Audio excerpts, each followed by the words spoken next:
भजन लाल जी ने मेरे फादर से, दोनों कांग्रेस में थे, राजनीतिक बदला लेने के लिए उस होटल को गिराने के ऑर्डर कर दिए। मुझे समझ नहीं आता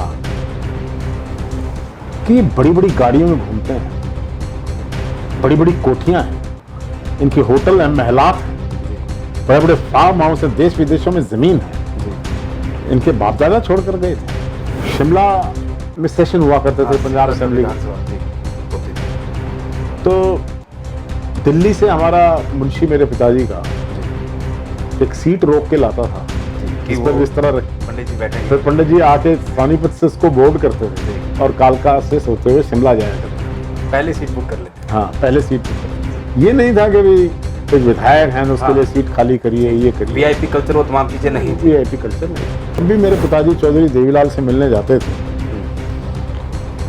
तो आवाज दिया करते थे, ओम।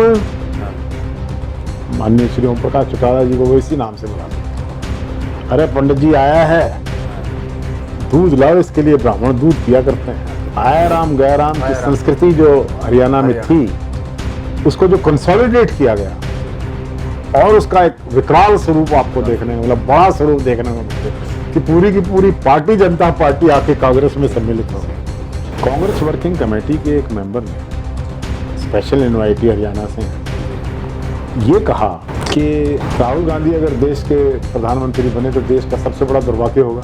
उन्होंने कहा लोगों के बीच में कि मैं जीवन में राजनीति छोड़ दूंगा लेकिन कांग्रेस में दोबारा नहीं जाऊंगा।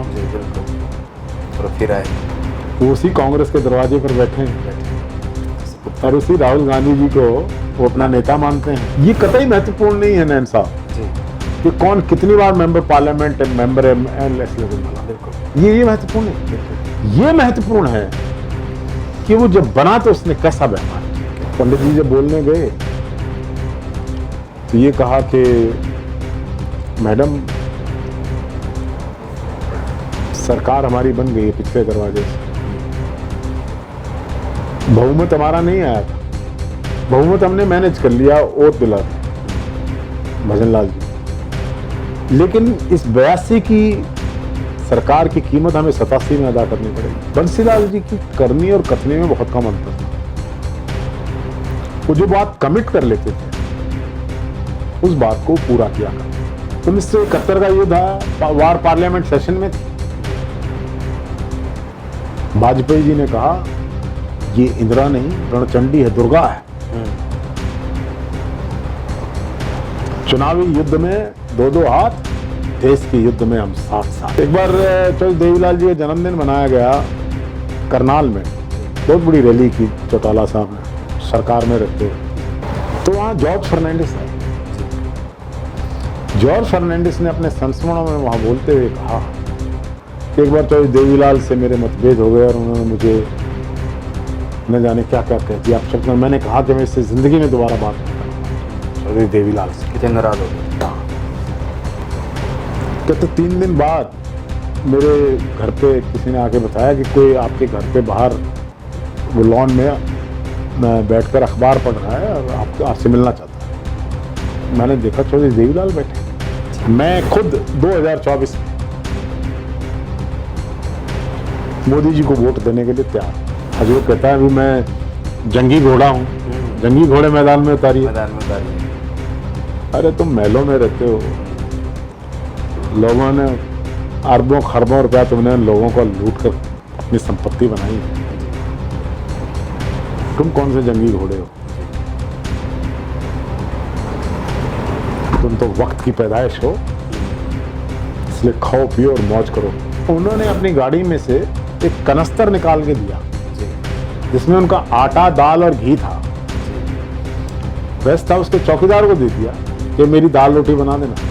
मैम इलेक्शन में कुछ और मुद्दे थे तो चौधरी देवीलाल जी ने बाबू मूलचंद जैन को फोन पर अपशब्द कह दिए तो बाबू मूलचंद बड़े क्रोधित थे भी। देखिए ऐसी बात, जब प्रधानमंत्री के पद की पगड़ी उनके सिर पर रखी गई, उनको नेता चुना गया तो उन्होंने कहा नहीं, मेरे लिए देश ने वोट नहीं दिया है वीपी सिंह को। वो एक संस्कृति थी कुछ लोगों में। आज हरियाणा के मुख्यमंत्री पर ब्यूरोक्रेसी हावी है। कोई बताएं, कोई एक कंट्रीब्यूशन बताएं कि उन्होंने ये योजना शुरू करी थी और उसको पूरा कर दिया। कहा था हर जिले में मेडिकल कॉलेज होगा, 7 साल हो गए सरकार को, 7 जिलों में गिना।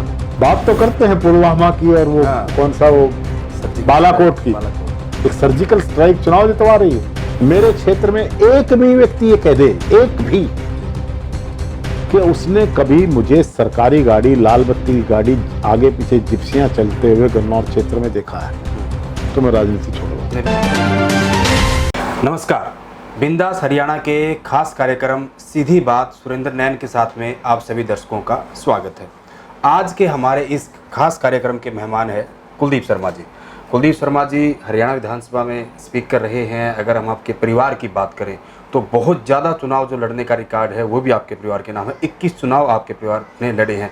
हम आपके पिताजी पंडित चरणजीत लाल शर्मा जी की बात करें, आपके भाई की बात करें, आपकी बात करें तो 6 चुनाव आपने लड़े हैं, 13 चुनाव उन्होंने लड़े, 2 चुनाव उन्होंने, तो कुल 21 चुनाव लड़े हैं। तो सर, हमारा एक्चुअली जो कार्यक्रम है ये राजनीतिक इसमें बातें करते हैं, वो अनसुनी बातें जो आज तक सामने नहीं आ पाई, मीडिया में भी नहीं आ पाई, वो कहीं छपी भी नहीं। तो इस तरह के आपके जो अनुभव हैं सर, वो हम आपसे साझा करना चाहेंगे कि आपके परिवार का राजनीति में आने का वो दौर, कैसे राजनीति में आए, वो उस दौर की बातें सर। देखिए, मेरे पिताजी सोनीपत में गांव आहुलाना में पैदा हुए जी। हालांकि हमारा पैतृक गांव खरर है, सांपला के पास, जिला झज्जर में। झज्जर जिले। लेकिन क्योंकि मेरे दादाजी पटवारी थे गांव आहुलाना में सोनीपत में, तो वहीं मेरे पिताजी का जन्म हुआ और प्राथमिक शिक्षा भी उसी गांव में हुई जी। उसके बाद SM Hindu high school Sonipat से उन्होंने मैट्रिकुलेशन की और हिंदू कॉलेज दिल्ली से BA honours in English literature किया जी। और दिल्ली यूनिवर्सिटी से लॉ किया जी। 1949 में वकालत शुरू करी जी। जब वकालत शुरू करने गए तो चौधरी लहरी सिंह उस समय सर्वमान्य नेता हुआ करते जी। एक कांग्रेस के कार्यकर्ता, कांग्रेस में आस्था रखने वाले नौजवान के रूप में वो चौधरी लहरी सिंह के पास गए जी। उन्होंने कहा कि चौधरी साहब, मैं सोनीपत में वकालत शुरू करना चाहता हूँ जी। और आप मेरे यहाँ चाय पर आइए। जी। चौधरी लहरी सिंह ने कहा, अरे भाई चिरंजीलाल, तुम तो झज्जर जिले के हो जी। तुम यहाँ क्यों वकालत शुरू करते हो? जी। तुम झज्जर जाके शुरू करो। जी। तो मेरे पिताजी ने उनसे कहा, चौधरी साहब, मैं आपसे ये सलाह या डिस्करेजमेंट लेने के लिए नहीं आया था। जी। मैं तो आप क्योंकि हमारे नेता हैं इसलिए आपसे आपको इनवाइट करने आया था। तो चौधरी लहरी सिंह ने जी। उनको चाय का समय नहीं दिया, समय नहीं। जी। जिससे, जैसा मेरे फादर ने मुझे बताया कि उन्होंने फैसला किया कि मैं चौधरी लहरी सिंह के खिलाफ चुनाव लड़ूंगा। जी। और उस 1952 में जब ये कांग्रेस की तूती बोलती थी जी। तब एक नौजवान के रूप में जी। अपने बचा किया हुआ राशि की गुल्लक फोड़कर उन्होंने सिक्योरिटी के पैसे जमा कराए थे जी। वाह। और वो चुनाव लड़ा उस दौर में 52 में। 1952 में वो चुनाव चौधरी लहरी सिंह जैसे एस्टेब्लिश्ड नेता और पंडित चरणजीत लाल शर्मा जैसे नौजवान के बीच हुआ। बिल्कुल। और हालांकि पंडित मेरे फादर चुनाव हारे जी। लेकिन उसमें उन्होंने एक पहचान बनाई और वही पहचान आगे बढ़ती गई। उन्होंने मेहनत की जी। और एक सफल वकील के रूप में उभरे, नाम पैदा किया। 57 में फिर चौधरी लहरी सिंह के खिलाफ इलेक्शन लड़ा और केवल मात्र 1600 वोटों से हारे थे जी। लेकिन 19 के करीब पहुंच गए थे। हाँ, पहुंच गए जी। लेकिन 1962 की परिस्थितियां ऐसी बनी जी कि चौधरी लहरी सिंह जी जनसंघ के टिकट पर जी सोनीपत पार्लियामेंट्री सीट से, उस समय शायद 74 हुआ करती थी, सोनीपत उसका हिस्सा हुआ 77 के बाद बनी वो सोनीपत। हाँ जी। तो उन्होंने चुनाव लड़ा, गन्नौर उसका एक संभाग था जी। तो चौधरी लहरी सिंह ने कहा भी चुनाव हम तब जीत सकते हैं जब पंडित चिरंजीत लाल शर्मा और लहरी सिंह जी का समझौता हो जाए। बिल्कुल तो लहरी सिंह जी का समझौता पंडित जी से हुआ, जी मेरे पिताजी से। जी वो दोनों ने मिलकर चुनाव लड़ा, जी जो एक दूसरे के ध्रुव प्रतिद्वंद्वी थे। बिल्कुल राजनीति की ऐसी परिस्थितियां बनी जी कि वो चुनाव उन्होंने मिलकर लड़ा जी और 26,000 वोटों के मार्जिन से कांग्रेस को हराकर एक इंडिपेंडेंट कैंडिडेट के रूप में जी पंडित चिरंजीव लाल जी, मेरे पिताजी, जी गन्नौर से जी तत्कालीन पंजाब की असेंबली में पहुंचे, हाँ, जो कि पंजाब, सबसे, हाँ, उस समय सबसे बड़ा मार्जिन वोट्स का कहीं था जी तो वो गन्नौर में था, कन्नौज में सारे पंजाब में, जॉइंट पंजाब में। जी वो पहली जीत थी पंडित जी की। पहली जीत थी। तो राजनीति में चौधरी लहरी सिंह का परिवार और हमारा परिवार, जी अगर ये कहा जाए कि एक दूसरे के प्रतिद्वंद्वी रहे, प्रतिद्वंदी रहे रहे। हमेशा जी लेकिन मैंने एक चीज देखी, जी उस समय के लोगों की राजनीतिक सभ्यता कुछ और थी। जी आज मेरे- आज मायने बदल गए हैं। हाँ, मेरे पिताजी जब भी रोहतक को मर्डर केसेस में, सेशंस कोर्ट रोहतक में थी, जी जब वहाँ करने जाते केसेस, जी तो सोनीपत रोड पर चौधरी लहरी सिंह जी का मकान होता था और वो भी प्रैक्टिस किया करते थे, राजनीति छोड़ चुके थे। जी ये कभी हुआ ही नहीं कि आते जाते वो चौधरी लहरी सिंह से मिलकर आते थे। जी चौधरी लहरी सिंह का व्यक्तित्व बहुत बड़ा था जी और उस समय राजनीति में जिस प्रकार आज की परिस्थितियां हैं कि एक दूसरे को गाली गलौच, एक दूसरे को नीचा दिखाने की कोशिश, चुनाव लड़ते थे आपस में लेकिन एक दूसरे का व्यक्तिगत बयान, व्यक्तिगत तमाम चीजें नहीं थी और व्यक्तिगत रूप में एक दूसरे का सम्मान भी करते थे। चौधरी लहरी सिंह के बहुत बड़े नेता थे पंजाब टाइम बिल्कुल के, बिल्कुल जॉइंट पंजाब और अर्स्टवाइल पंजाब से। जी तो वो बात दूसरी है कि चुनाव लड़े आपस में, हार जीत हुई, लेकिन चौधरी लहरी सिंह का सम्मान मेरे पिताजी एक व्यक्ति के रूप में किया करते थे। वो एक सच्चे व्यक्ति थे। जी चौधरी लहरी सिंह राजनीति में रहते हुए भी सच्चे व्यक्ति थे सच्चे और इस इलाके में he was the tallest leader. इस तरह चौधरी मुख्तार सिंह जी थे, जी वो भारतीय जनसंघ से 1962 में सोनीपत से मेंबर बने, जी मेंबर लेजिस्लेटिव असेंबली पंजाब में। जी और उस समय आज की तरह बड़ी बड़ी गाड़ियों का दौर नहीं था। जी बिल्कुल सीमित संसाधन थे बिल्कुल।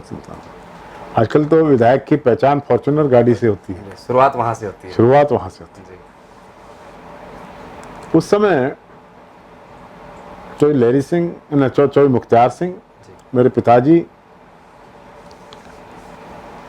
बस में बैठकर जी मुरथल अड्डे पर आया करते थे, वहां से बस पकड़ते थे डायरेक्ट चंडीगढ़ की जी सेशन में आने के लिए। जी और या चौधरी मुख्तार सिंह अपने साथ विभिन्न विचारधाराओं के होते हुए भी जी उनको कार में लेके चंडीगढ़ आ जाते, हाँ तो वहां से वो शिमला में सेशन हुआ करते थे हाँ, पंजाब शिमला असेंबली के। विधानसभा जी होती थी। तो दिल्ली से हमारा मुंशी मेरे पिताजी का जी एक सीट रोक के लाता था जी कि जिस पर वो बिस्तरा रख, पंडित जी बैठेंगे। फिर पंडित जी आके सोनीपत से उसको बोर्ड करते थे जी और कालका से सोते हुए शिमला जाया करते थे। पहले सीट बुक कर लेते थे। हाँ, पहले सीट बुक करते थे। ये नहीं था कि भी एक विधायक हैं तो उसके हाँ। लिए सीट खाली करिए, ये करिए। वीआईपी कल्चर वो तमाम चीजें नहीं थी। वीआईपी कल्चर नहीं था उस समय। मैं नहीं समझता, मैं बचपन में जी, जी। मैंने किसी मंत्री के गाड़ियों पे लाल बत्तियां हूटर बजते हुए नहीं देखे, उनके आगे पीछे जिप्सियां चलती नहीं देखी। मैंने 1964 का याद है, जी सर। तैना साहब का, जी जब वो 63 में आए, 64 में आए, हमारे घर आए थे। जी मैं उस समय बालक था लेकिन मुझे याद अच्छी तरह। उनके साथ एक जीप चलती थी, जी एक चीफ मिनिस्टर, स्कॉट करने के लिए पायलट गाड़ी जिसको हम कह सकते हैं। और उनके साथ गाड़ी में गनमैन होता था। That's all, his personal officer, security officer. खैर वो लोग ऐसे लोग थे जो स्वतंत्रता संग्राम के दौर से निकले थे। जी सादगी सादगी उनके जीवन का अभिन्न अंग था। धन बल का प्रदर्शन करना जी उनकी नीयत में भी नहीं था। दूसरे तरह के लोग, वो पीढ़ी अब चली गई। मुझे दुख होता है जी कि वीआईपी कल्चर ने, एक व्यक्ति आज विधायक बना है, जी अचानक उसके चारों ओर पुलिस खड़ी है, वो एयर कंडीशन कमरों में बंद है, वो लोगों को एक लोकतंत्र के अंदर ऐसे मिल रहा है जैसे कि राजा प्रजा से मिल रहा हो। जी जी जी। इस प्रकार की जो संस्कृति देखने में आ रही है, तीन, पहले व्यक्ति की प्रतिष्ठा, उसकी पर्सनैलिटी, उसकी ईमानदारी, उसकी वाक्पटुता, उसके योगदान के आधार पर लोग देखा करते थे। जी। एक ऐसा दौर था जब कोई कांग्रेस से खड़ा हो गया तो जीत गया क्योंकि उनका स्वतंत्रता संग्राम में योगदान रहता था। लेकिन अब परिस्थितियां बदल गई और तीन बल राजनीति में काम कर रहे हैं। जी। जाति बल, जी। धन बल और बाहुबल। बाहुबल। तभी आपने देखा होगा, चाहे हरियाणा की असेंबली का तो मैं नहीं कह रहा हूँ, जी जी। उत्तर प्रदेश, बिहार और अन्य प्रदेश, बिल्कुल बाहुबलियों की बड़ी जीत रहती है। वहाँ तो ये फर्स्ट प्रायोरिटी पे रहता है, बाहुबली वाला। बाहुबली चुनाव जीतते हैं। जी जी जी। जो लोग जेल में होने चाहिए वो बेल पर आकर देश के लिए कानून बनाने में अपना सहयोग दे रहे हैं। जी जी जी बिल्कुल। और ये कितनी बड़ी विडंबना है इस देश की, विश्व के सबसे बड़े लोकतंत्र की। इस लोकतंत्र को बनाने में कितना संघर्ष हुआ था जी। कि जो व्यक्ति जिसकी छवि आपराधिक हो, उसकी पृष्ठभूमि आधार पर आपराधिक हो, लोग जानते हो, वो अपने इन जाति बल, बाहुबल और धन बल के आधार पर विधानसभा में पहुंचते हैं, लोकसभाओं में पहुंचते हैं, मंत्री बनते हैं। जी। तो बड़ी परिस्थितियां पलट गई हैं। देश का लोकतंत्र, परिणाम भी फिर उसी प्रकार के आते हैं। नेचुरली जो रॉ मटेरियल डेमोक्रेसी में जा रहा है उसका बाई प्रोडक्ट भी वैसे ही निकलेगा। बिल्कुल निकलेगा। एक समय था, अगर मैं बात करूं चौधरी लहरी सिंह के समय की, पंडित चिरंजीव लाल जी के समय की, चौधरी मुख्तार सिंह के समय की, जी। कि राजनीति धंधा नहीं था, राजनीति सेवा का माध्यम था। हालांकि कहा आज भी यही जाता भाषणों में। हाँ, कहा यही जाता है जी। लेकिन आज अचानक कौन लोग इस राजनीति पर काबिज हो गए हैं, जी जी वो एक क्षमा करेंगे। जी। मैं किसी के प्रति कोई आपराधिक भावना नहीं रखता जी हूँ, जी ना ही अपनी भाषा से किसी को ठेस पहुंचाना चाहता हूँ। जी। लेकिन मैंने वो जमाना देखा है कि जब एक टोपी पहन के सफेद कुर्ते पजामे में बाजार से कोई व्यक्ति निकलता था तो लोग कहा करते थे कोई देशभक्त जा रहा है, कोई ना कोई स्वतंत्रता सेनानी, कांग्रेसी है। और आज बहुत उजले कपड़ों में, लिनन के हाईली प्रेस्ड कपड़ों में, फॉर्च्यूनर गाड़ी से, लग्जरी गाड़ियाँ बड़ी, लग्जरी गाड़ियों में से उतरते हैं जी। और लोग उनको देख रहे हैं। लेकिन आपका जीवन नहीं बदला, आज भी आप साधारण गाड़ी में और साधारण तरीके से। देखिए, मैं विधानसभा का अध्यक्ष रहा जी 5 साल, जी। काफी समय रहा। जी। मेरे फादर ने कहा, क्योंकि 1977 में जब मेरे पिताजी मंत्री नहीं रहे और सरकार नहीं रही कांग्रेस की, तो हमारा सामान हमारी कोठी से ट्रक में लद के जी सोनीपत गया। वापस सोनीपत गया। लोग ये सोचते हैं कि कोठियां जो मिल गई हैं हमेशा रहेंगी, लेकिन मुझे दुख इस बात का हुआ कि जब वो सामान जा रहा था जी। उससे पहले पीडब्ल्यूडी के कर्मचारी आए, उन्होंने एक एक पंखा चेक किया जी। एक एक बिस्तर बेड्स चेक किए, सारा सामान पूरा है कि नहीं है, कोई मंत्री जी लाद के तो नहीं ले गए साथ में तो नहीं ले जा रहे। ऐसी परिस्थिति देखकर मेरे पिताजी ने मुझे कहा कि बेटे, जिस कोठी को खाली करना पड़े उसमें क्या करोगे जाके, जो तुम्हारी नहीं है। और वो बात मुझे समझ में आ गई और मैंने वो 77 देखा था।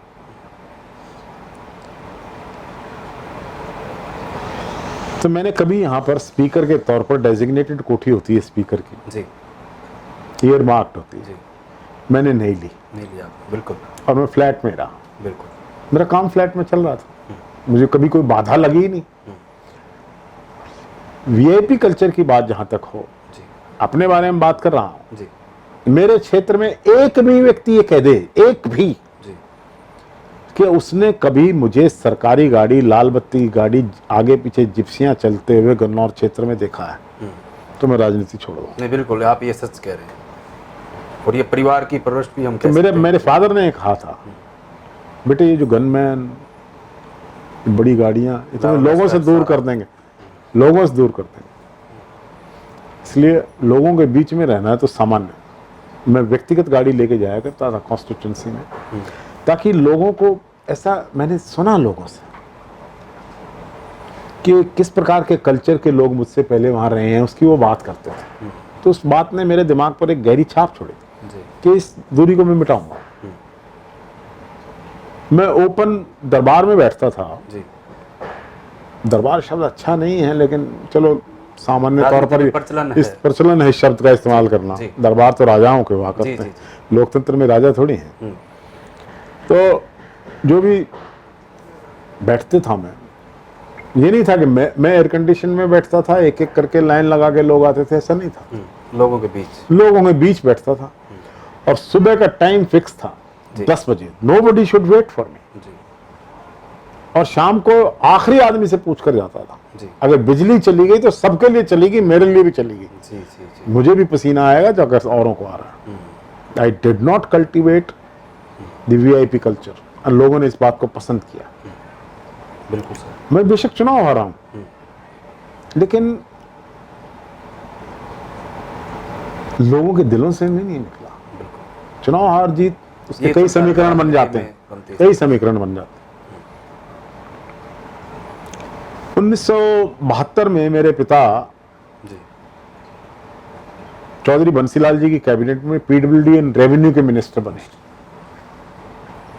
बाद में एजुकेशन मिनिस्टर भी रहे। तो बंसीलाल जी की कैबिनेट में, it was a small cabinet as compare to days now. मेरा ख्याल 7 या 8 कैबिनेट मिनिस्टर होते थे, बाकी 2-3 स्टेट मिनिस्टर्स और डिप्टी मिनिस्टर। और उस दौर में तो कैबिनेट मिनिस्टर बहुत ज्यादा बनाए जाते थे, कोई लिमिट नहीं थी। तो एक ऐसा समय था बंसीलाल जी का। मुझे बंसीलाल जी क्यों पसंद है? मैं स्टूडेंट था यूनिवर्सिटी में जब मेरे फादर यहाँ बने, और मुझे एक अच्छी समझ थी देखने की, समझने की। बंसीलाल जी की करनी और कथनी में बहुत कम अंतर था। वो जो बात कमिट कर लेते थे उस बात को पूरा किया करते थे। और हरियाणा जो एक नई स्टेट बनी थी, उनको हाथ में मिली थी इंदिरा जी के समर्थन से। इंदिरा जी चाहती थी कि हरियाणा आगे बढ़े, उन्होंने खुलकर अनुदान दिए, और बंसीलाल जी ने उन अनुदानों का इस्तेमाल किया। हरियाणा को की डेवलपमेंट की फाउंडेशन अगर किसी ने रखी है, अगर उस सोच के साथ कोई आगे चला, तो चौधरी बंसीलाल थे। उनकी अपनी सोच थी। हरियाणा विभिन्न नेताओं के दौर से गुजरा, बिल्कुल अलग अलग प्रकार के मुख्यमंत्री रहे हैं।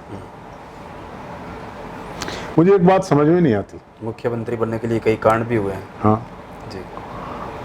मुझे एक बात समझ नहीं आती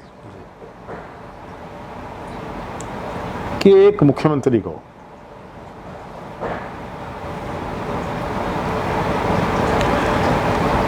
सौ आदमियों की सुरक्षा क्यों चाहिए? बिल्कुल। आज मुख्यमंत्री का घर, ठीक है, परिस्थितियां बदली, आतंकवाद के दौर के बाद सुरक्षा के महत्व को और बढ़ाया है। बेन सिंह जी की मौत भी हुई, हत्या हुई,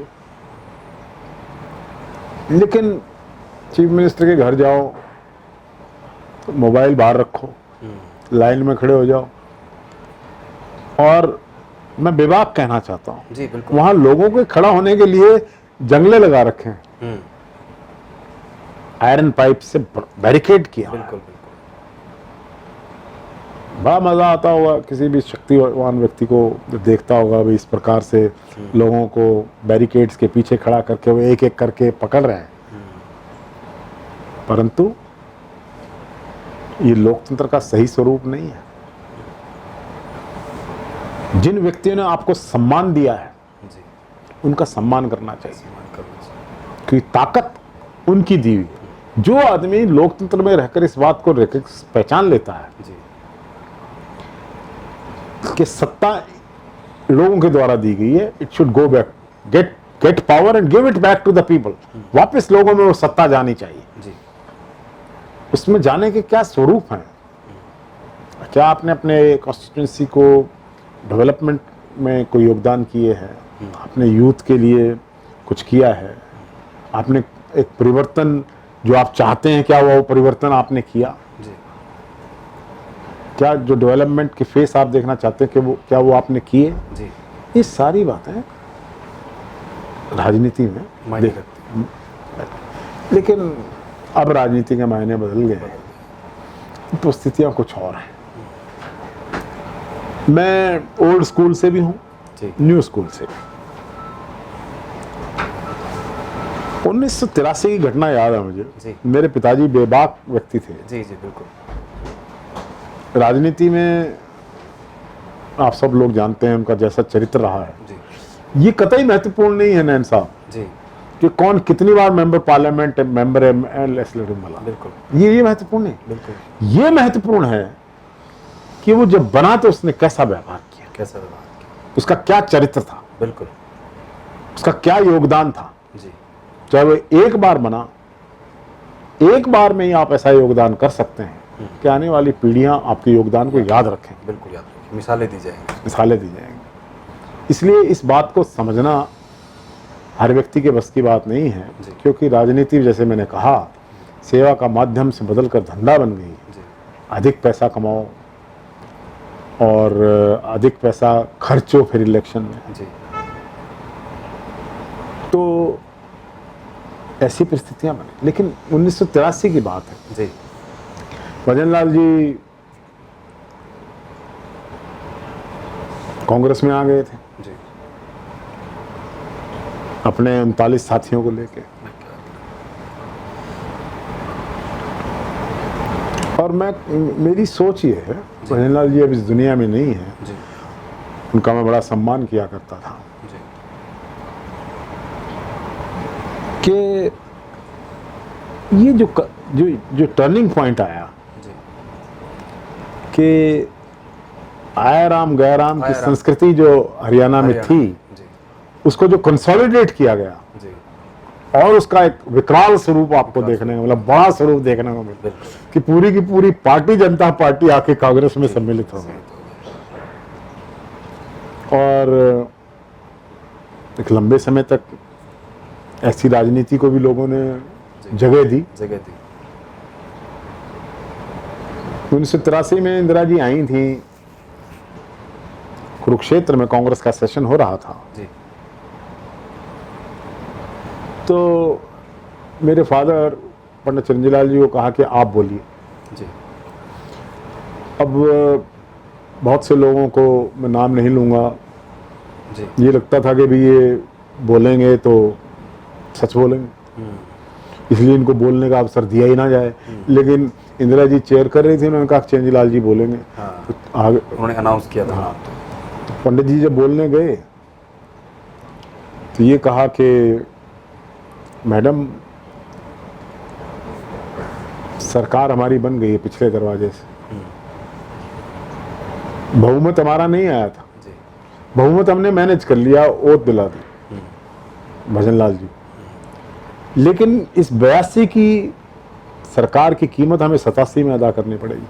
बिल्कुल। उन्होंने उस टाइम सच्चाई बोल दी थी। हाँ, और ये भी कहा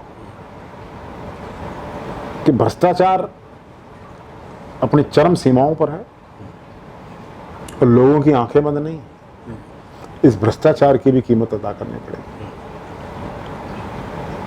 जी तो मंच पर ये बात बोल देने के बाद जब पंडित जी बैठे तो कुछ लोगों ने तो कहा पंडित जी आपने बड़ी बहादुरी से कहा, लेकिन कुछ लोगों ने ये भी कहा कि इंदिरा जी शायद नाराज हो जाए।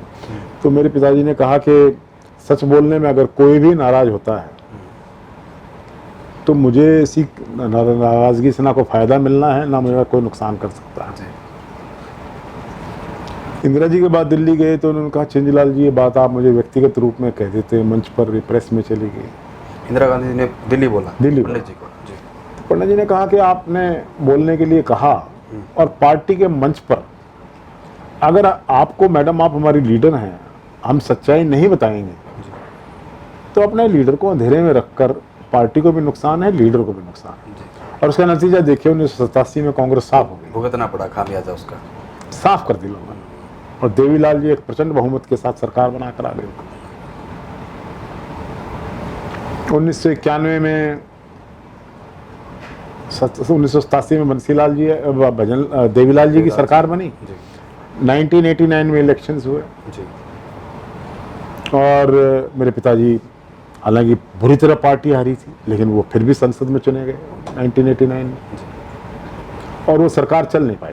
जी भारतीय जनता पार्टी और देवीलाल जी की सरकार जो थी वो आपको पता है, महम कांड हुआ, अमीर सिंह कांड हुआ 1991 तक, और किन परिस्थितियों में से हरियाणा की राजनीति गुजरी। बिल्कुल। और 1991 में दोबारा भजनलाल जी लौट कर आए। जी एक प्रोजेक्शन बनाई गई थी कि अभी बीरेंद्र सिंह भी मुख्यमंत्री हो सकते हैं, लेकिन भजनलाल जी बाजी मार गए। 1991 से 1996 का दौर जी अत्यंत आया राम गया राम का दौर रहा। जी लोगों ने आस्थाएं बदली। मेरा ख्याल 40 से ऊपर मंत्री बना दिए गए थे। बिल्कुल बना दे। 40 मिनिस्टर्स, जी 46 ministers, everybody was a minister. Bhajanlal ji अपने राज कर रहे थे, उनको चाहे और 10 बनाने पड़ जाते, रखना था। जी और 10 बनाने पड़ जाते, उनको कोई इतराज नहीं था। जी राज रहना चाहिए। राजनीति के नियम जाएं भाड़ में, राज रहना राज बरकरार है। हमने उसका विरोध किया था, और उस विरोध की कीमत जी मेरे फादर सांसद थे, जी और मेरे ब्रदर ने एक होटल बनाया मुरथल में, जी कुबेर नाम का। जी भजनलाल जी ने मेरे फादर से, दोनों कांग्रेस में थे, राजनीतिक बदला लेने के लिए उस होटल को गिराने के ऑर्डर कर दिए, अच्छा। और मेरे पिताजी ने झुकने से मना कर दिया। पंजाब हरियाणा हाई कोर्ट हम गए, वहां से स्टे ऑर्डर लेके आए, जी और हाई कोर्ट ने स्ट्रिक्चर्स पास किए गवर्नमेंट के खिलाफ। जी तो अपनी सरकार में अपने ही लोगों को, और मेरे पिताजी ने तब जी पीवी नरसिम्हा राव जी देश के प्रधानमंत्री थे, उनको इस साफ तौर पर कहा था कि Narasimha Rao ji are giving a long rope to Bhajanlal, ji which is not good for the party. Balance नहीं रहा पार्टी। आपके ऊपर भजनलाल जी ने एहसान किया होगा कि कुछ सांसदों को खरीद फरोख्त की बात हुई, जी जी जी और आप सोचते होंगे कि आपकी सरकार इन्होंने बचाई है, आपके ऊपर एहसान होगा, लेकिन पार्टी का ऐसा नुकसान होगा हरियाणा में, क्योंकि अगेन एक भ्रष्टाचार का बहुत बड़ा दौर, 46 मिनिस्टर जनता ने देखा, और केवल 9 सीटों पर सिमट गई कांग्रेस 1996 में। बिल्कुल केवल 9 सीटों। 9 सीटों राज तो 5 साल एंजॉय कर ले। ये मुझे समझ नहीं आता कि बड़ी बड़ी गाड़ियों में घूमते हैं, बड़ी बड़ी कोठियां हैं, इनके होटल हैं, महलात हैं, जी बड़े बड़े फार्म हाउस है, देश विदेशों में जमीन है, जी इनके बाप दादा छोड़ कर गए थे। कहाँ से आई वो? ये जनता क्यों नहीं सोचती कि ये कहां से आ रहा है सब कुछ? ये 2-2 करोड़ की गाड़ियों में घूमते हैं, घूमते हैं। 2-2 करोड़ तो की राजनीति तो गाड़ियां इतने- भी ऑप्शन में होती है। राजनीति तो हमने भी इतने, हमारे परिवार ने भी इतने दिन कर ली, लेकिन क्या जनता की आंख बंद है क्या कि एक व्यक्ति कल तक क्या करता था और आज किस परिस्थिति में पहुंच गया है? ये मुझे लगता है कहीं ना कहीं लोगों की आंख पर एक पट्टी बंधी हुई है, बंधी रहेगी, और वो पट्टी 3 तरीके की है। बातें कड़वी जरूर लेकिन सच्ची है। हाँ सच्ची है। जी देखते हैं इन लोग जिस तरह चुनाव के अंदर शराब बांटी जाती, पैसे बांटे जाते हैं, गैस के सिलेंडर्स दिए जाते हैं, स्कूटीज दी जाती हैं, लैपटॉप दिए जाते हैं, जिन चीज़ों के प्रॉमिस किए जाते हैं। बिल्कुल। क्या ये राजनीतिक भ्रष्टाचार नहीं है? बिल्कुल। क्या है ये? लोग इस सिस्टम को एक्सेप्ट कर चुके हैं। कहा जा रहा है political people are corrupt, politicians are corrupt, लेकिन मैं कहने में कतई गुरेज नहीं करूंगा कि मतदाताओं का भी कि उतना ही। इनको चुनने वाले लोग क्या ईमानदार हैं? क्या वो लोकतंत्र के प्रति अपना फर्ज निभा रहे हैं? अच्छे बुरे की पहचान करना उनका भी काम है। करना ही इन्होंने है। बिल्कुल। मैं अगर चाहूँ असेंबली में जाके बैठ जाऊँ, मुझे दरवाजे पे मेरे लगाया हुआ नौकरी का आदमी भी रोक लेगा, नहीं जा सकते अंदर। बिल्कुल। सब लोगों का मैंडेट मिलेगा तो जाऊंगा। तो राजनीति के मायने बदल रहे हैं, आस्थाएं बदल रही हैं। मैं नाम नहीं लूंगा। जी। कांग्रेस वर्किंग कमेटी के एक मेंबर ने, जी। स्पेशल इनवाइटी हरियाणा से हैं, जी। ये कहा कि राहुल गांधी अगर देश के प्रधानमंत्री बने तो देश का सबसे बड़ा दुर्भाग्य होगा। उन्होंने ये कहा लोगों के बीच में कि मैं जीवन में राजनीति छोड़ दूंगा लेकिन कांग्रेस में दोबारा नहीं जाऊंगा। जी बिल्कुल। और फिर आए, वो उसी कांग्रेस के दरवाजे पर बैठे हैं बैठे हैं और उसी राहुल गांधी जी को वो अपना नेता मानते हैं। बिल्कुल।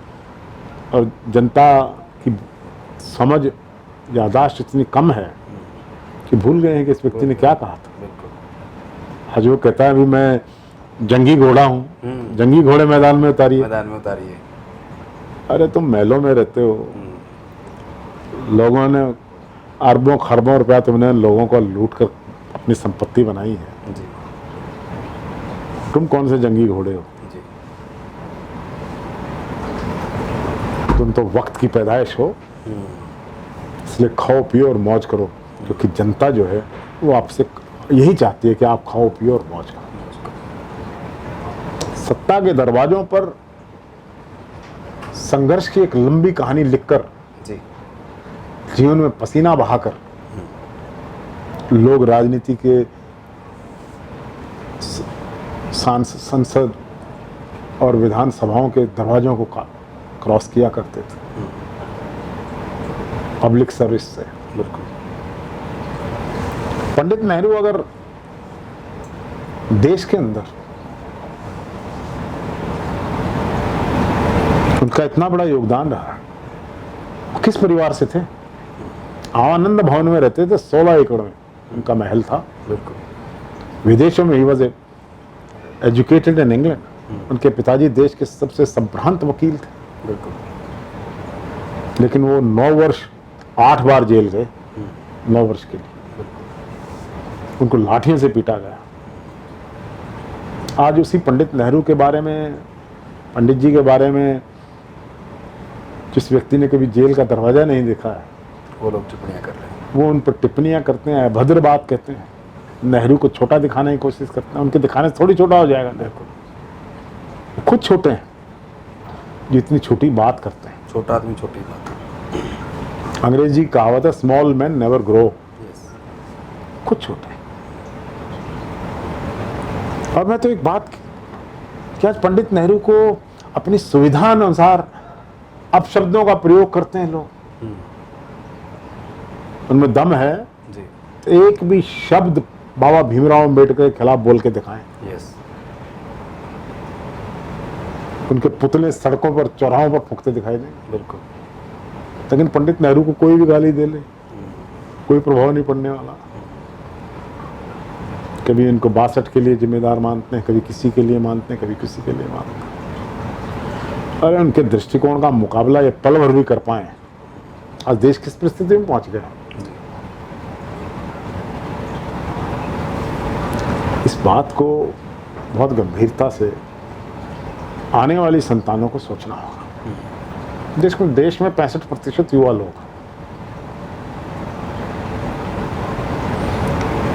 अब उनको प्रेरणा कहां से मिल सकती है? भाऊ नेहरू के बारे में तो पढ़ नहीं रहे हैं, गांधी के बारे में पढ़ नहीं रहे हैं, भाऊ राजेंद्र प्रसाद के बारे में, सरदार वल्लभ भाई पटेल, लाल बहादुर शास्त्री। पंडित नेहरू को खजाना छोड़ के गए थे क्या इंदिरा जी के लिए? लाल बहादुर शास्त्री अपनी कार का लोन नहीं पे कर पाए थे। बिल्कुल। डॉक्टर राजेंद्र प्रसाद का जीवन कभी धोबी पे कपड़े नहीं धुले उनके। संसों में गुजरा। सरदार वल्लभ भाई पटेल की दृढ़ निश्चय था। He was also barrister.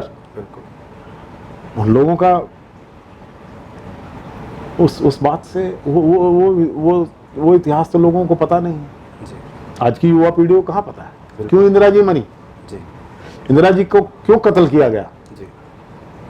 क्या वो देश की एकता और अखंडता के लिए उनके उठाए हुए कदमों की वजह से उन पर आक्रमण नहीं हुआ? राजीव जी को क्यों मारा गया? जी। क्या देश की अखंडता के लिए राजीव जी नहीं लड़े?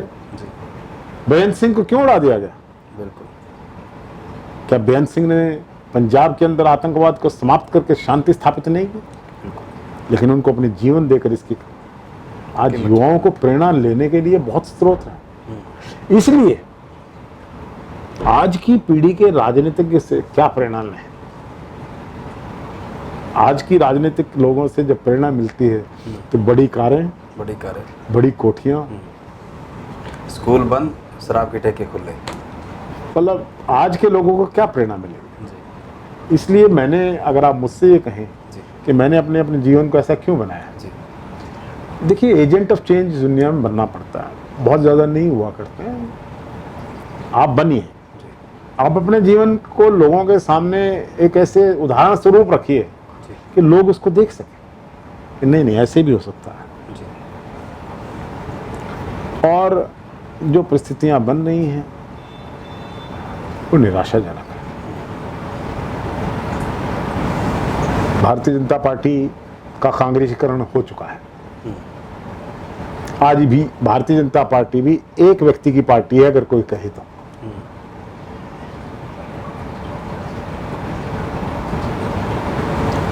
Narendra Modi is BJP and BJP is nothing without Narendra Modi. इसीलिए नारा लगा था अब की बार मोदी सरकार ना के बीजेपी की सरकार। पार्टी की जो परिस्थिति, पार्टी इज अबव गवर्नमेंट। व्यक्ति बड़ा हो गया पार्टी, लेकिन व्यक्ति पार्टी से बड़ा हो गया है। और ये परिस्थितियां बीजेपी के लिए भी अच्छी नहीं है। क्योंकि एक प्रश्न उठता था, नेहरू के बाद कौन? समय ने ऑल्टरनेटिव दिया, शास्त्री जी आए। जी। शास्त्री चले गए तो अब कौन? समय ने ऑल्टरनेटिव दिया, इंदिरा जी आई। हर बात को कई तरीके से देखा। लेकिन देश के इस 70-75 साल के सफर में, हालांकि मेरी उम्र इतनी नहीं है, लेकिन मैंने देश को गरीबी से उठते हुए और आज की परिस्थिति में पहुंचते हुए देखा है। कहा यह जा रहा है कि 60 साल में कुछ नहीं हुआ, और जो कुछ हुआ है वो 60 महीने में हुआ है। ऐसी परिस्थिति नहीं है। वास्तविकता ये है कि हम एक गरीब देश थे, हम अपने लोगों का पेट नहीं भर पाते थे। हमारे यहाँ हेल्थ सुविधाएं नहीं थी, सड़कें नहीं थी, स्कूल नहीं थे, इंस्टीट्यूशंस नहीं थी, इलेक्ट्रिसिटी नहीं थी। आज हमारे पास हर चीज़ है। वो संघर्ष का दौर था, सुविधाओं की कमी थी। सुविधाओं की कमी थी, आय नहीं थी, गरीब थे लोग। भारत कितना आगे बढ़ा है। भारत दुनिया की 5वीं बड़ी इकोनॉमिक ताकत है आज के दिन। वो देश जो दूसरों से अनाज मंगा कर खाया करते थे, आज वो दूसरों को अनाज देने की परिस्थिति में। ग्रीन रेवोल्यूशन आया इंदिरा जी के समय में, 1969, 66 से 69 की पॉलिसीज थी। बिल्कुल, ये उन्हीं की देन है, इंदिरा जी की देन है ग्रीन रेवोल्यूशन। व्हाइट रेवोल्यूशन आया, हमने 71 की लड़ाई जीती। बात तो करते हैं पुलवामा की और वो कौन सा वो बालाकोट की, एक सर्जिकल स्ट्राइक चुनाव जितवा रही है। लेकिन क्या ये देश को, क्या ये याद नहीं है इस देश को कि पाकिस्तान के 2 टुकड़े करके 1971 में इंदिरा जी ने एक नया राजनीतिक भूगोल लिखा था। और उस समय के तत्कालीन, उस समय की एक संस्कृति थी। 1957 में अटल बिहारी वाजपेयी पहली बार चुनकर आए हैं, जी नेहरू जी प्रधानमंत्री थे और अटल जी ने अपना भाषण दिया। उनके संभाषण को सुनकर इतने प्रभावित हुए पंडित जी, नेहरू जी, कि उन्होंने कमेंट किया था, this boy will be the prime minister of India one day. विरोधी था, विरोधी पार्टी का था, लेकिन उनके टैलेंट को नेहरू जी ने पहचान कर ये बात कही थी। 1971 का युद्ध आया, वार पार्लियामेंट सेशन में थी। जी वाजपेयी जी ने कहा, ये इंदिरा नहीं रणचंडी है, दुर्गा है। चुनावी युद्ध में दो दो हाथ, देश के युद्ध में हम साथ साथ। साथ साथ बिल्कुल समर्थन किया था, इंदिरा जी को दुर्गा कहा था। बिल्कुल कहा था। ये संस्कृति थी। 1991 से 96 के दौर में जब वियना के अंदर पाकिस्तान का रेजोल्यूशन कश्मीर के ऊपर डिबेट हुआ, जी तो उस रेजोल्यूशन पर इंडियन डेलीगेशन को हेड करने के लिए किसको चुना गया? नरसिम्हा राव ने अटल बिहारी वाजपेयी जी को चुना और वहां गए वो, उन्होंने भारत का पक्ष रखा, पाकिस्तान की हार हुई और हिंदुस्तान की जीत हुई। जीत हुई। ये राजनीतिक संस्कृति रही है लोगों में। लेकिन आज की राजनीतिक संस्कृति में एक दूसरे के ऊपर कीचड़ उछालना, एक दूसरे के प्रति अपशब्द कह देना, राजनीतिक जो कहते हैं कि राजनीति में एक दूसरे को दबाने का जो प्रयास किया, ईडी है, इनकम टैक्स है और अनेकों साधन हैं तमाम चीज़ें हैं जिससे अपने विरोधियों के दमन के लिए इस्तेमाल किया जा रहा है। ये राजनीतिक परिस्थितियाँ बनती हैं। मैं इसलिए अपने पंडित चंद्रीलाल जी, मेरे पिताजी के बारे में बात करता हूँ, चाहे लहरी सिंह के बारे में या ऐसे और लोगों के बारे में बात करता हूँ कि वो डेमोक्रेटिक ट्रेडिशंस के लोग थे, जी वो राजनीति की एक संस्कृति के लोग थे जो बदल गया। अब तो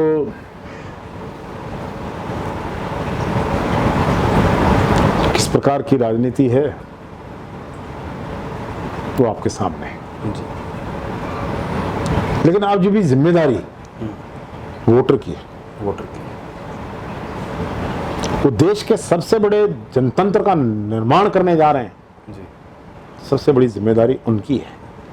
एक एक वोट एक सेकंड में डल जाता है, जी लेकिन आपके 5 साल के भविष्य और देश के 5 साल के भविष्य का फैसला हो जाता है। बिल्कुल एक सेकंड। इसलिए सोचना चाहिए कौन लोग आपकी वोट मांग रहे हैं।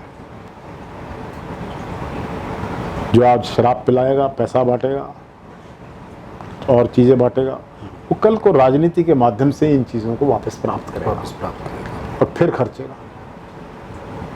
निरंतरता बनाने के लिए फिर व्यापार का साधन, राजनीति को व्यापार बना देगा। वो अपने मतदाताओं से व्यापार कर रहा है। तो ये परिस्थितियां, तो मैंने अपनी समझ में, जी मैंने बचपन में तो प्रताप सिंह कैरों जी को देखा, जी सादगी, उस टाइम चौधरी रणबीर सिंह हुआ करते थे, चौधरी भूपेंद्र सिंह हुड्डा जी के पिताजी। जी जी वो सोनीपत आए एक मंत्री के रूप में और हमारे पिताजी ने हमें बताया जी कि उन्होंने अपनी गाड़ी में से एक कनस्तर निकाल के दिया जी जिसमें उनका आटा, दाल और घी था। जी रेस्ट हाउस के चौकीदार को दे दिया कि मेरी दाल रोटी बना देना, मंत्री का। आज मंत्रियों के लिए क्या व्यवस्था रहती है, वो बात, वो कौन लोग थे? वो भी एक दौर था कि मंत्री अपना खाने राशन राशन साथ रखते थे राशन ताकि साथ। तहसीलदार आपके खाने का बिल ना दे, जी ताकि तहसीलदार आपकी आंखों में देख कर ये ना कहे कि तुम तो मेरा दिया हुआ खाना खाते हो। जी जी जी ये कल्चर था। जी क्या हो गया है? मेरे पिताजी जब मिनिस्टर थे पीडब्ल्यूडी के, क्योंकि उन्होंने अपने घर का निर्माण अपने हाथों से कराया था, जी जगह जगह दौरे करने, ये चेक करना ईंटें सब स्टैंडर्ड तो इस्तेमाल नहीं हो रही, परत तो ठीक नहीं, क्योंकि रोड क्रैश प्रोग्राम के लिए 252 करोड़ रुपए इंदिरा जी ने हरियाणा को निर्माण के लिए दिए थे। तो बंसीलाल जी से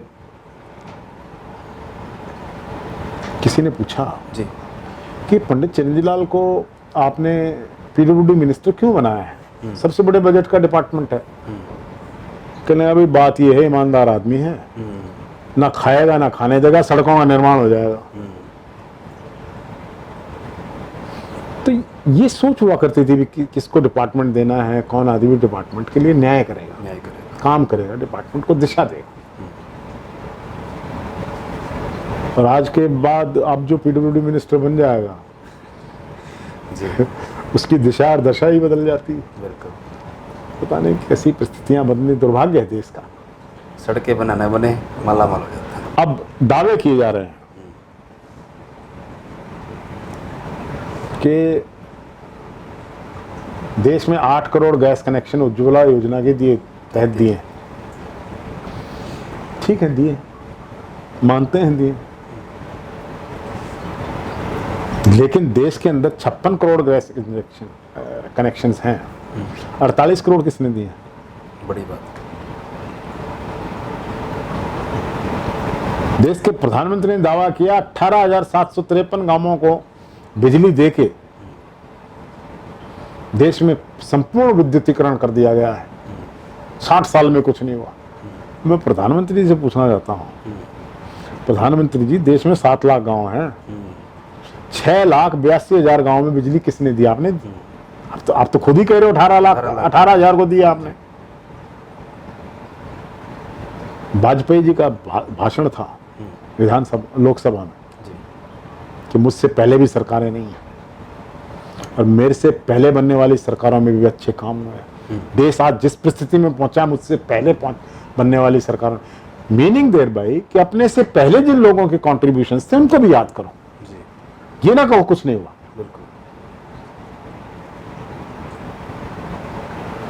मैं खुद 2024 में मोदी जी को वोट देने के लिए तैयार हूं, लेकिन मुझे कुछ शर्तें हैं जी। एक तो देश की इकोनॉमी 5 ट्रिलियन की कर दी, मेरी वोट है।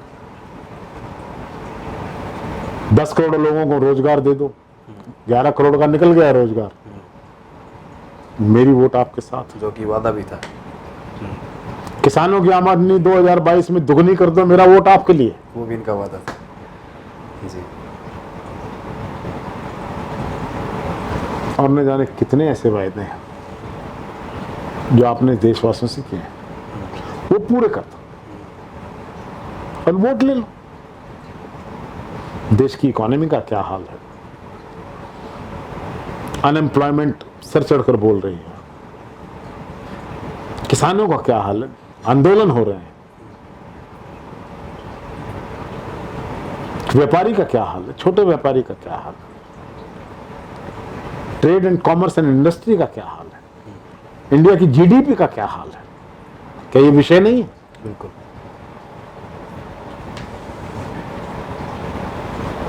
या एक बार फिर से गोला फेंक कर तुम दोबारा सरकार बनाना चाहोगे? हुआ है ऐसा देश में, कभी व्यक्ति का व्यक्तित्व हावी रहा, कभी मुद्दा हावी हो गया। मैंने देखा 1996 में राम मंदिर का मुद्दा हावी था जी। और राम मंदिर के मुद्दे पर बीजेपी सबसे बड़ी पार्टी बन के उभरी जी। श्रीमान अटल बिहारी वाजपेयी जी को देश का प्रधानमंत्री बना दिया गया जी। लेकिन 13 दिन बाद ही वो सरकार गिर गई। देश में कोलाहल मचा कि वाजपेयी को क्यों नहीं राज करके, we want to try Vajpayee and why these political parties इकट्ठे होकर वाजपेयी को काम करने क्यों नहीं देते हैं। और अगली बार वाजपेयी की पर्सनैलिटी का वोट पड़ा 1998।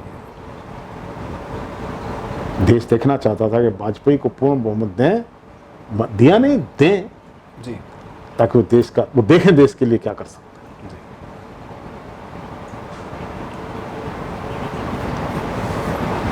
आज के दिन जिस प्रकार से सरकारें बन रही हैं उनके मुद्दे ही अलग। देखो, अंग्रेजों ने इस देश को हिंदू और मुसलमान के नाम पर बांटने की राजनीति करते रहे और आखिर में बांट ही दिया, देश के टुकड़े हुए। लेकिन इस देश के राजनीतिज्ञों ने उससे भी घृणित काम किया है, और वो है कि धर्म से बढ़कर जाति के नाम पर लोगों को बांटने का काम किया है। यानी फूट डालो राजगुरु की प्रथा आज भी। बिल्कुल, आज मैंने कहा ना, जाति बल, बाहुबल और धन बल। तो इस प्रकार की राजनीति से अब मुझसे कोई कहे कि भी अपने हरियाणा के हर चीफ मिनिस्टर को देखा है, बंसीलाल जी को मैं एक विजनरी, वो 40-42 साल के थे जब chief minister, was a young man, he had a gusto in him, he wanted to do something. बिल्कुल। और उन्होंने हरियाणा में किया। हरियाणा बहुत आगे बढ़ा, टोटल इलेक्ट्रिफिकेशन हुई, कनेक्शन ऑफ रोड्स बना, बहुत एक डेवलपमेंट का एजेंडा उनका था। देवीलाल जी का, मेरे से बहुत बड़े नेता हैं, मेरे पिताजी के मित्र रहे हैं। कोई भी मेरा स्तर नहीं है उनके बारे में कोई बात कहने का, लेकिन इतना अगर कोई एक असेसमेंट की जाए तो डेवलपमेंट उनका एजेंडा नहीं था। He was a Democrat. मुझे एक बार बाबू मूलचंद जैन स्वतंत्रता सेनानी थे, देवीलाल जी के साथ भी रहे, कांग्रेस छोड़ गए। मैम इलेक्शन में कुछ और मुद्दे थे, तो देवीलाल जी ने बाबू मूलचंद जैन को फोन पर अपशब्द कह दिया। तो बाबू मूलचंद बड़े क्रोधित थे भी, देखिए ऐसी बात हुई। इस तरह की बात 20-25 दिन बाद देवीलाल जी करनाल रेस्ट हाउस से निकल कर आ रहे थे, कहने लगे, अरे बाबू मूलचंद की कोठी नहीं है? कहता हाँ जी ये है। कहने मोड़ अंदर, गाड़ी में चले, अरे भाई मूलचंद जी भूल जाना यार, हो गया गुस्से में। अच्छा। वो वो अपने विरोधियों का भी सम्मान करते थे, और विरोधियों के सम्मान करने की राजनीति हालांकि समाप्त हो चुकी है। अपमान करने की राजनीति, अपने से विरोधी को छोटा दिखाओ। एक बार देवीलाल जी का जन्मदिन मनाया गया करनाल में, बहुत बड़ी रैली की चौटाला साहब ने, सरकार में रहते हुए। तो वहाँ जॉर्ज फर्नांडिस आए। जॉर्ज फर्नांडिस ने अपने संस्मरणों में वहाँ बोलते हुए कहा कि एक बार देवीलाल से मेरे मतभेद हो गए और उन्होंने मुझे न जाने क्या क्या कह दिया अपशब्द। मैंने कहा कि मैं इससे जिंदगी में दोबारा बात नहीं करूँगा चौधरी देवीलाल से। कितने नाराज हो गए थे? हाँ। कहते 3 दिन बाद मेरे घर पे किसी ने आके बताया कि कोई आपके घर पे बाहर वो लॉन में बैठकर अखबार पढ़ रहा है और आपसे मिलना चाहता है। मैंने देखा चौधरी देवीलाल बैठे। अच्छा। कहने लगे, भी जॉर्ज, मेरे से उस दिन गुस्से में निकल गया, लेकिन आज के दिन कांग्रेस को सत्ता से बाहर करने के लिए हमें अपोजिशन यूनिटी करनी पड़ेगी, इसलिए मैं आ गया। कहता मैं ये संकल्प लेके बैठा था मन में, मैं इस आदमी से दोबारा कभी मिलूंगा नहीं। लेकिन चौधरी देवीलाल जी में वो लचीलापन था, और इसीलिए लोग उनका सम्मान भी करते। जब प्रधानमंत्री के पद की पगड़ी उनके सिर पर रखी गई, उनको नेता चुना गया, तो उन्होंने कहा नहीं, मेरे लिए देश ने वोट नहीं दिया है, वीपी सिंह को। वो एक संस्कृति थी कुछ लोगों में को, और वो आई मिस दैट। वो चीज़ें सारी की yes, I miss quite a lot. 87 के दौर के बाद तो जो चीज़ें हरियाणा में शुरू हुई, उसके बाद तो देवीलाल जी चुनाव भी नहीं जीत पाई कोई। कभी नहीं चुनाव लड़े नहीं। वाकई वो तो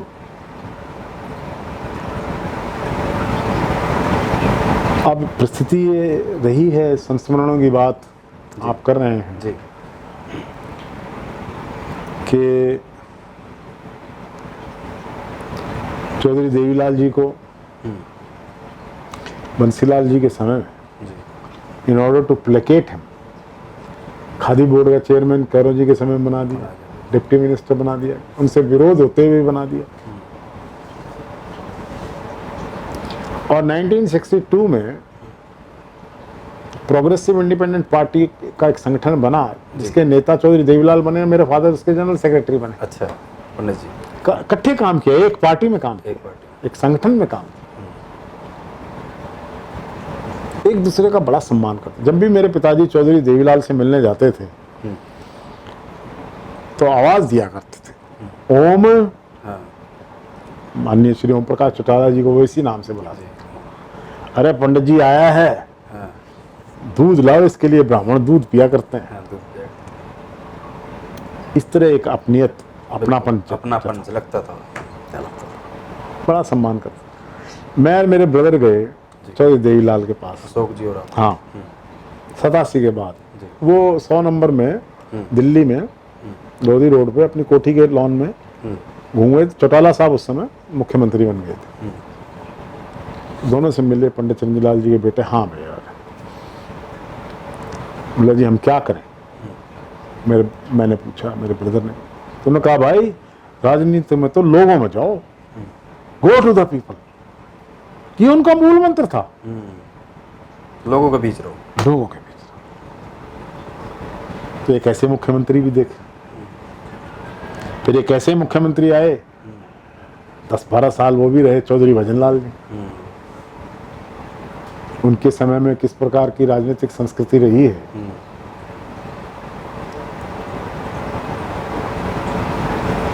उस पर, क्योंकि वो दुनिया में नहीं है, मैं टिप्पणी नहीं करूंगा जी।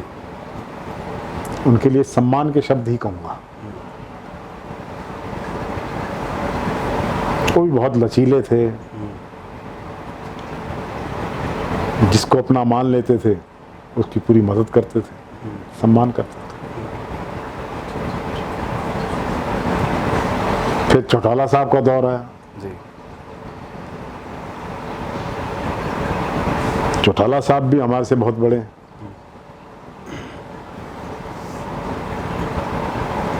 आज वो किस राजनीतिक परिस्थिति में कैसे कहाँ पहुंचे, मैं किसी का दिल नहीं दुखाना चाहता। जी। सबका सम्मान करना चाहिए, जी। जो हुआ सो हुआ। लेकिन ये नहीं कि मेरी निकटता है चौधरी भूपेंद्र सिंह हुड्डा से, इसलिए नहीं। एक बाई स्टैंडर, एक स्पेक्टेटर, एक दर्शक के नाते मैं कह सकता हूं। जी। अगर मैं उनके कार्यकाल पर नजर डालूं, जैसे खेल में खिलाड़ी खेल रहे हैं और आप स्टैंड्स में बैठे देख रहे हैं कौन बढ़िया खेल रहा है, कैसा खेल रहा है, तो चौधरी भूपेंद्र सिंह हुड्डा जी का भी बड़ा भारी हरियाणा की डेवलपमेंट में कंट्रीब्यूशन रहा है। Pro farmers, floor ratio, floor rates fix कर दिए, प्रो फार्मर रहा है। उन्होंने हरियाणा को इंस्टीट्यूशन से डेकोरेट किया, इंस्टीट्यूशंस ऑफ एक्सीलेंस वो लेकर आए। जैसे निफ्ट आया यहाँ पर जी। पंचकुला में, national institute of design Ahmedabad के पास दूसरा देश में बना है तो कुरुक्षेत्र में बना। कुरुक्षेत्र में इंडियन इंस्टीट्यूट ऑफ मैनेजमेंट आया, defence university I, central university I, सैनिक स्कूल आए, और हमारे हरियाणा में बिजली के नाम पर एक बड़ी राजनीति रहा करती थी। तो देवीलाल जी का नारा रहा करता था कि भ्रष्टाचार बंद, बिजली पानी का प्रबंध। बिजली के नाम पर भी बहुत राजनीति हुई। जी। जी। अब नहीं करता है कोई, क्योंकि बिजली इतनी है कि अगर हम अपने प्लांट से बनाकर बेचें तो हम दूसरों को बेच सकते हैं। बेच सकते हैं। इसलिए कंट्रीब्यूशन चौधरी भूपेंद्र सिंह हुड्डा का है। उन्होंने 4 पावर प्लांट्स लगाए हरियाणा में, और एक बार हरियाणा के किसान को बिजली के कर्जों से उबारने के लिए कोशिश भी की। 1600 करोड़ के बिजली के बिल माफ। उनके एजेंडा में भी डेवलपमेंट थी। एक नई राजनीति जो मैंने चौधरी भूपेंद्र सिंह हुड्डा को देखा है, उनमें बदले की भावना नहीं थी। अपने विरोधियों को रगड़ देने की राजनीति इन्होंने नहीं की। पता नहीं ऐसे लोगों को लोग कमज़ोर समझने लगते हैं, जी। जो दूसरे को कमज़ोर ना करे तो उनका भी एक कंट्रीब्यूशन, एक सभ्यता राजनीतिक बाद में डेवलप हुई, क्योंकि हरियाणा एक ऐसे दौर से निकला था जहां अपने विरोधियों को क्रूरता से क्रश किया जाता, उनके अपमान में, उनका अपमान करने के लिए, उनको नीचा दिखाने के लिए जी। इस प्रकार की संस्कृति आई। 1999 से 89 से 91, 99 से 2004-5 तक ऐसी संस्कृति रही जहाँ विरोधियों को रगड़ दो गए। ये संस्कृति हमारे कांग्रेस के भी एक मुख्यमंत्री के काल में रही, हमारे ऊपर ही मुकदमे बनवा दिए, जी। वो कोई होटल गिरवा रहा है, कोई कुछ कर रहा है, किया गया। परेशान करने के लिए। ये कल्चर चौधरी भूपेंद्र सिंह हुड्डा में नहीं था। He did not try to subvert opposition. राजनीति में लंबे सफर, 10 साल का चीफ मिनिस्टर साहब का सफर एक छोटा सफर नहीं है, जी, लंबा सफर। तो उसमें अपना बैलेंस रखना, ये एक कंट्रीब्यूशन चौधरी भूपेंद्र सिंह हुड्डा का रहा है। और इसीलिए आज जब सारे राजनीतिक परिदृश्य पर नजर दौड़ाई जाती है हरियाणा में, तो हरियाणा में एक आवाज निकलती है, भाई हुड्डा साहब के नेतृत्व में कांग्रेस वापस आ सकती है, या हमको फिर से एक बार चौधरी भूपेंद्र सिंह हुड्डा चाहिए। जी। कुछ लोग इसको ये देखेंगे कि मैं कोई साइकोफेंट की तरह बात कर रहा हूँ। जी। अगर राजनीतिक असलियत बात करना साइकोफेंसी है तो मैं वो कर रहा हूँ, जी। ठीक है। कुछ लोगों को ये बात शायद पसंद ना आए, लेकिन राजनीति की वास्तविकताएं किसी के पसंद करने ना करने से नहीं बदलेगी। धरातल की वास्तविकताएं वही रहेंगी जो हैं। अब शायद 10 साल प्रभु की कृपा रही तो खट्टर साहब का भी राज रहेगा। जी, बिल्कुल। वही सर, अगर हम विकास की बात करें तो देश और प्रदेश का विकास कितना होगा, वो प्रदेश और देश के जो नेतृत्व करते हैं उन पर डिपेंड रहता है। आज की परिस्थिति में आप क्या देखते हैं कि जिन हाथों में देश और देखिए, प्रदेश का नेतृत्व आज के, पहले प्रदेश की कर लूँ बात। जी। आज के मुख्यमंत्री का विजन नहीं है।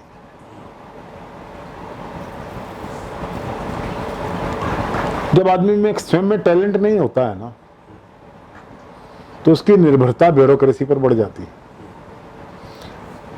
Instead of giving a drive he gets driven.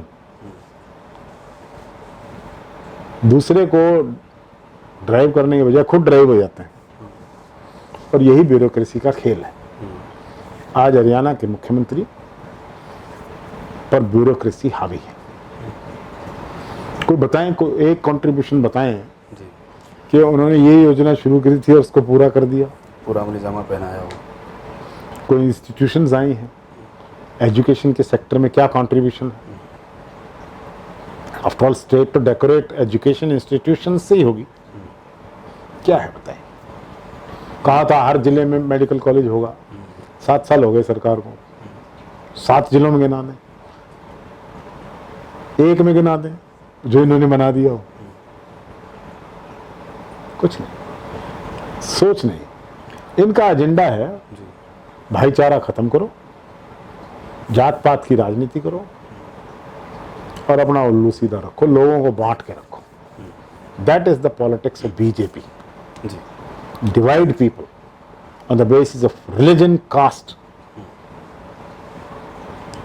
उत्तर प्रदेश में सरकार बनी 2013 के अंदर, कम्युनल राइट्स हुए मुजफ्फरनगर के, बिल्कुल, और 14 में चुनाव हुए।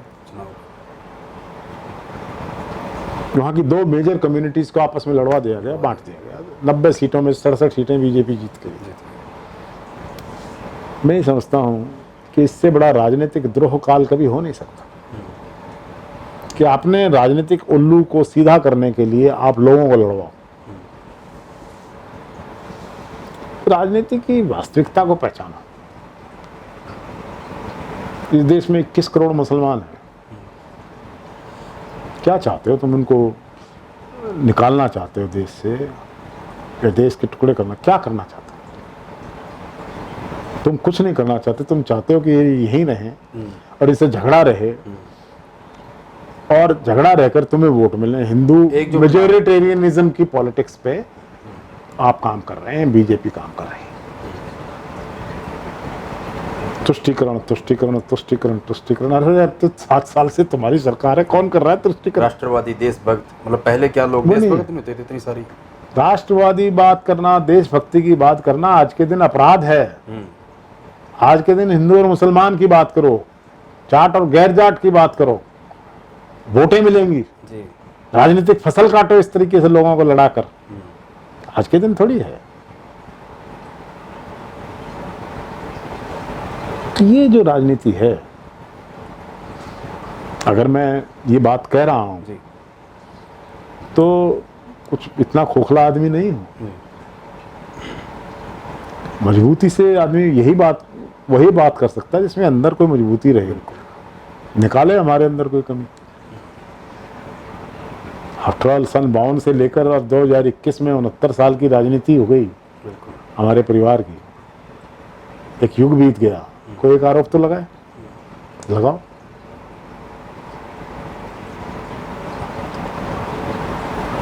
तो ये जो दौर है खट्टर साहब का, ये हरियाणा का जो हम अग्रसर हो रहे थे, जो हमारा एडवांटेज था, उसको हमने खत्म किया है।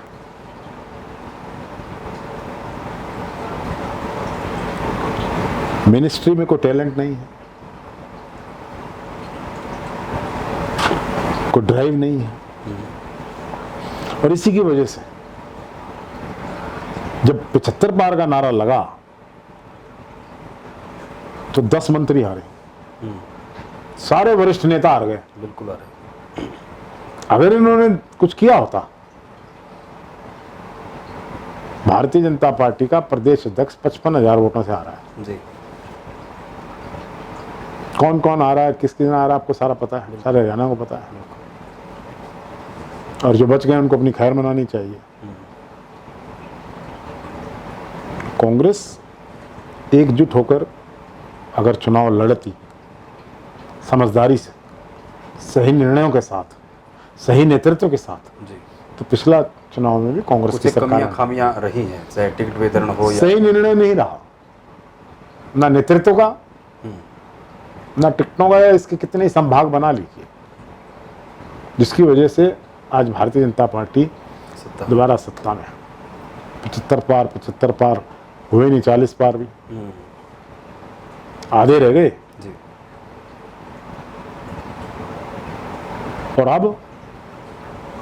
अब भी मैं कांग्रेस पार्टी को, अपने नेताओं को बेबाक कहना चाहता हूं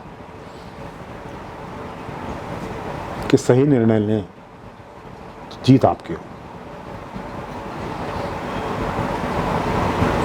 बाबर की 12,000 फौज के सामने 1 लाख की फौज हार गई जी।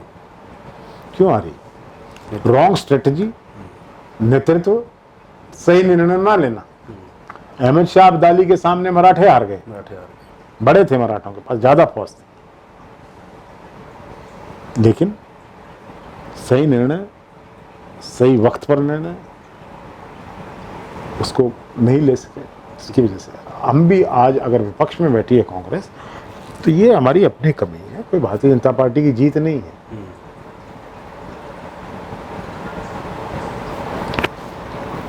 लेकिन ऐसी साफ गोई से बातें करने वाले, सच्चाई बोलने वाले बिल्कुल लोग अब कहाँ से लाएं? बाजार में पंसारी की दुकान पर थोड़ी मिलता है सच।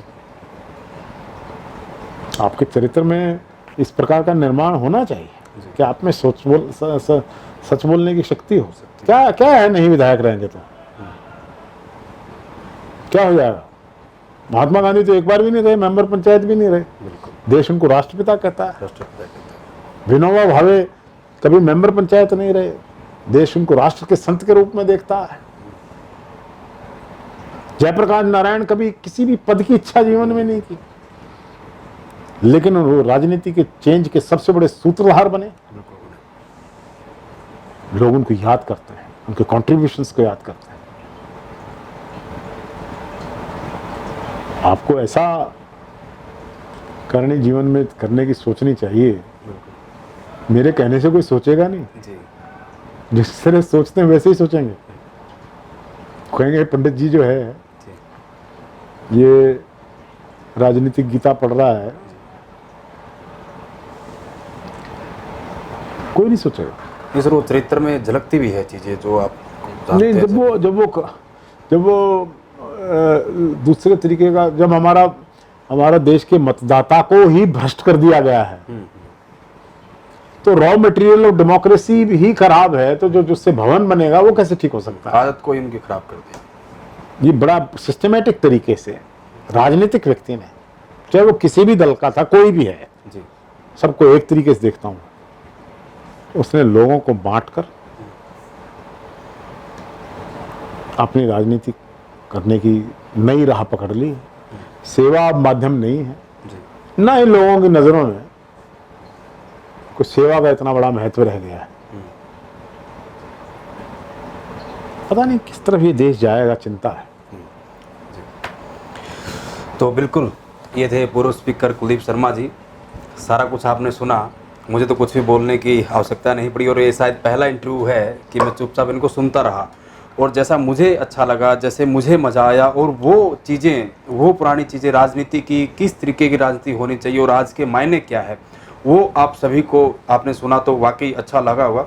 तो बहुत बहुत धन्यवाद कुलदीप शर्मा जी, आपने इतनी बेबाकी से सारी की सारी बातें हमारे दर्शकों के सामने रखी। आपका बहुत बहुत धन्यवाद। Thank you. आज के कार्यक्रम को हम यहीं विराम देते हैं। अगली बार अगले कार्यक्रम में किसी और शख्सियत से आपकी कराएंगे मुलाकात। तब तक के लिए नमस्कार।